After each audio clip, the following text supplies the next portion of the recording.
Hey guys, entrepreneur tip. So one of the things that can be a little difficult at the beginning of a startup is when people start talking about equity.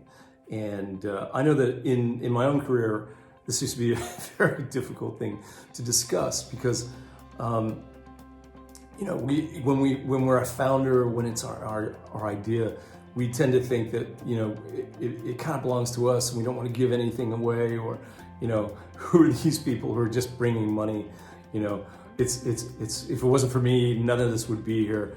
And I've seen a lot of partnerships kind of die on the vine over this particular discussion because it can be quite sensitive, especially with people who are maybe not familiar or experiencing going through this type of discussion.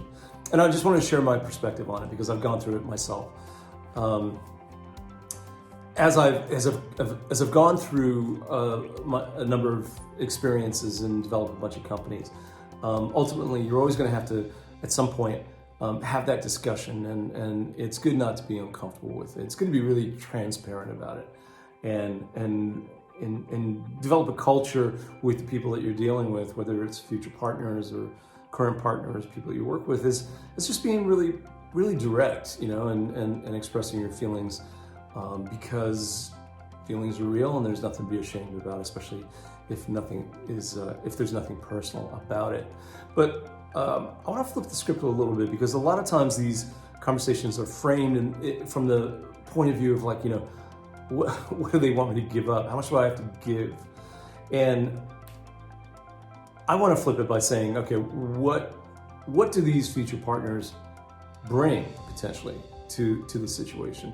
What is it? What is the value that they're gonna create by being part of this that won't be there if they are not part of it?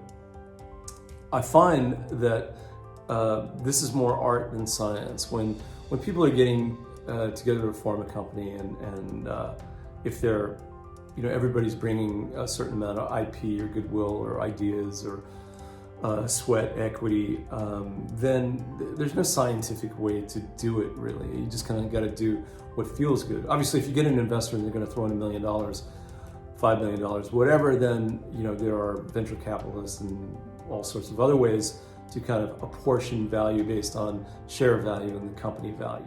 And that's a sort of an easier negotiation because it's based on numbers. But when you're starting out and it's just an idea, it's a little more difficult. My advice is, and this is advice I lend to myself also, err on the side of generosity, actually, because giving away something that is just a concept and represents a future value is not really giving away that much. You're really enrolling people in bringing a vision to life. You want to make sure that when you choose a partner, especially when you're apportioning equity, you see the value that they're going to bring. It could be in the form of their network, it could be in the form of their work ethic, it could be in the form of their youth or their experience or their energy. In the end, everybody has to be happy, because a partnership, especially in a startup, is like starting a family. Everybody's got to be equally committed, and everybody's got to feel good about why they're doing it. And so when you start a partnership and somebody feels slighted, the negotiation for equity didn't go well, and from their point of view, you're starting at a disadvantage, because you're going to need everybody fully on board, fully motivated to succeed, and the odds are against you. So you want everybody's intentions to be in the right place. I find that there are 3 criteria for me when I choose a partner, and no matter what else they bring, they may have a lot of money, or they may have the right experience, the right job title, the right network. But if these 3 things aren't there, I'm more inclined to just keep looking. And the first thing is that I absolutely have to trust the person. And some of us are good at reading people, some of us are less good at reading people, but in the end, you got to go with your gut, and you've got to know that this is a person who has a good interior, who's trustworthy, who has a code, because people with a code are people that are somewhat predictable, who have a sort of a tremendous sense of self and honor and whatnot.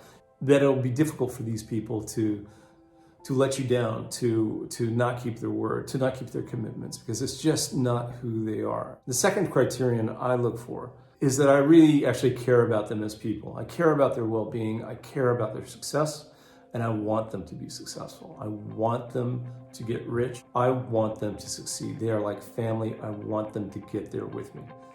You know that when you care about somebody and their well-being, then the small issues will be much easier to deal with, because ultimately all you want is their success. And my third criterion is somebody who's a great work ethic, somebody who's passionate and motivated with a sense of purpose, who enjoys the journey, who likes the challenge, and who is going to push the boulder with you. You don't want a lazy partner. So if you tick all three boxes, if number one, you've got somebody you trust and who you know is a good person. Number two, somebody whose well-being you care about. And number three, somebody who is a hard worker and motivated. Then the equity conversation becomes a lot easier, because at that point, you guys have a shared sense of mission. If somebody gets 1 or 2 points more than they should, God bless them. You're happy for them, because ultimately your success is commingled, and when he gets there, you get there. CJ, we're out.